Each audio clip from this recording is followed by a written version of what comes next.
Me parece realmente increíble que Estados Unidos torture a ningún prisionero después de todo lo que hemos luchado contra otros países que lo hacían para intentar pararles. Así resulta muy irónico que nosotros mismos pudiéramos hacerlo por salvaguardar nuestra libertad.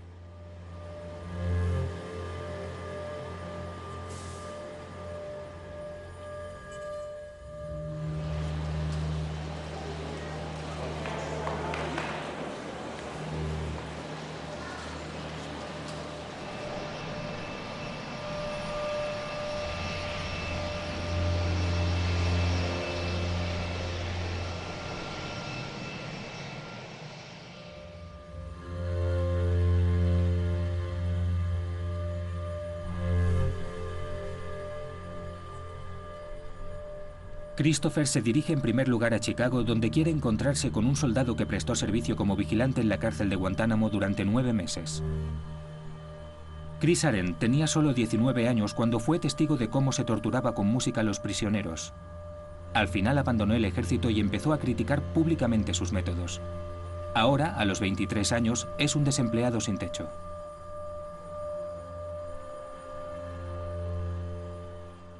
Bueno, Chris, estaba muy interesado en venir a hablar contigo porque algunas de mis canciones podrían haberse usado allí. ¿Alguna vez viste usar música en Guantánamo? Ah, sí, sí. Eso era en el edificio Oro. La música retumbaba desde aquella sala. Era como si hubiera un concierto, con aquellos altavoces como de discoteca a toda pastilla, con música americana, de rock. Con dejar a alguien allí un par de horas se quedaba estresado. He visto interrogatorios que duraban 10 o 12 horas. Yo llegaba y tenía turnos de 12 horas. Y muchas veces, nada más entrar, llevaba a algún prisionero a la cabina de interrogatorios y no volvía a sacar a esa persona de allí en todo el día. Y a veces había 2 canciones sonando a la vez, completamente desacompasadas. A todo trapo, por ejemplo, música de rock y de Johnny Cash a la vez. ¿Y la ponían en la misma cabina? Sí. ¿A la misma persona? Sí.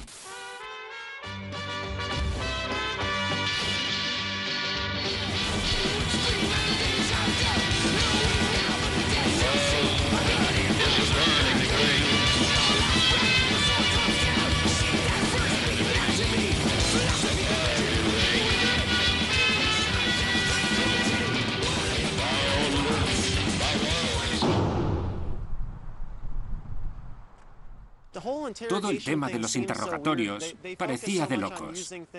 Se dedicaban a usar cosas que no eran necesariamente... Supongo que yo tenía una idea tan exagerada de lo que es la tortura, que cuando vi que torturaban con música y posturas incómodas, creo que, como a la mayoría, aquello no me impresionó.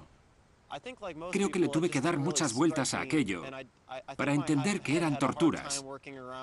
Pero luego me di cuenta de que esas eran técnicas retorcidas de maltrato psicológico y no torturas como las de las pelis, en las que atan a la gente a un potro de tortura o les arrancan las uñas de los pies.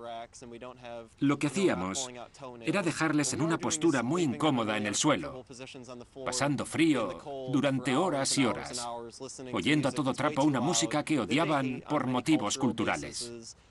Eran cosas para joderles, para que se vinieran abajo. Aunque creo que la mayoría ya estaban hechos polvo. No sé cómo de efectivo sería aquello, porque con haber estado encerrados a solas en una jaula, muchos ya se habían derrumbado. ¿Crees que aquello te cambió la vida? Ah, desde luego. ¿A peor? Durante mucho tiempo la sensación de culpa, de pensar que aquello estaba mal, me pesó mucho, porque creo que para mí aquello fue una gran llamada de atención. No sé cuánto habría podido seguir aislado en mi pequeña burbuja americana. ¿Cambiaste por una cosa en particular? ¿Fue la guerra en sí? ¿Lo que tuviste que hacer? ¿O fueron ambas cosas lo que te hizo sentirte así? Fue por todo eso, por todo junto. Mi experiencia allí fue horrible, pero aquel sitio es solo la punta del iceberg. Darme cuenta de la cantidad de injusticias que se producen en el mundo me cambió del todo.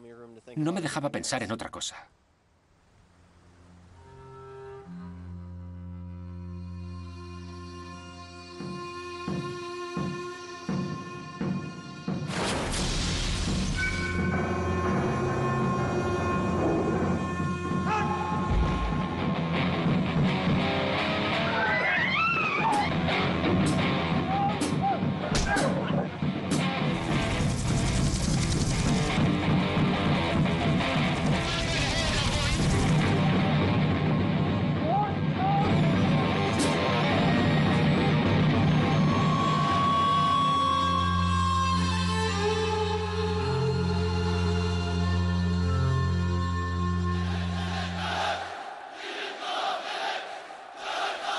La perversa idea de la tortura musical existe desde hace miles de años.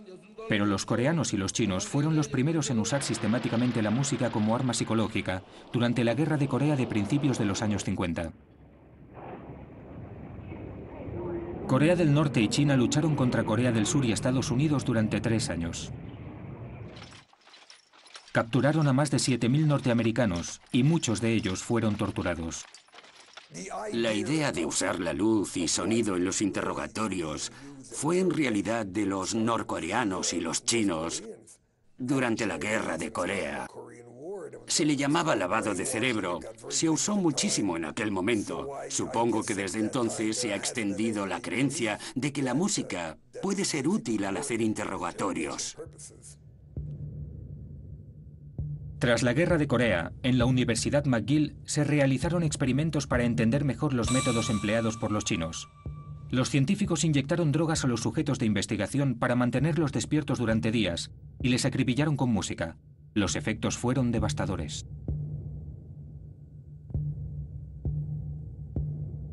Se suponía que el propósito de estas pruebas era entrenar a los soldados norteamericanos para que soportasen mejor las torturas, pero la CIA utilizó los resultados para optimizar sus propios métodos de interrogatorio.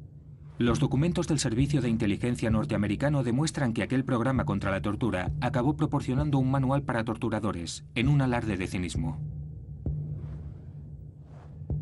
El objetivo es confundir a los prisioneros, someterlos psicológicamente y que se sientan exhaustos e incapacitados.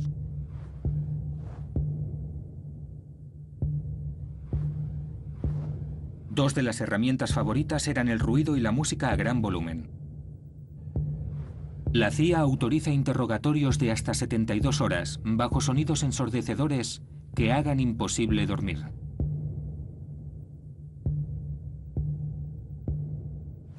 Según entiendo, la CIA creyó que esa gente resultaría más fácil de interrogar si se las debilitase, si no tuviera su fuerza de voluntad intacta, pero no tengo explicación alguna sobre lo que se hizo o por qué.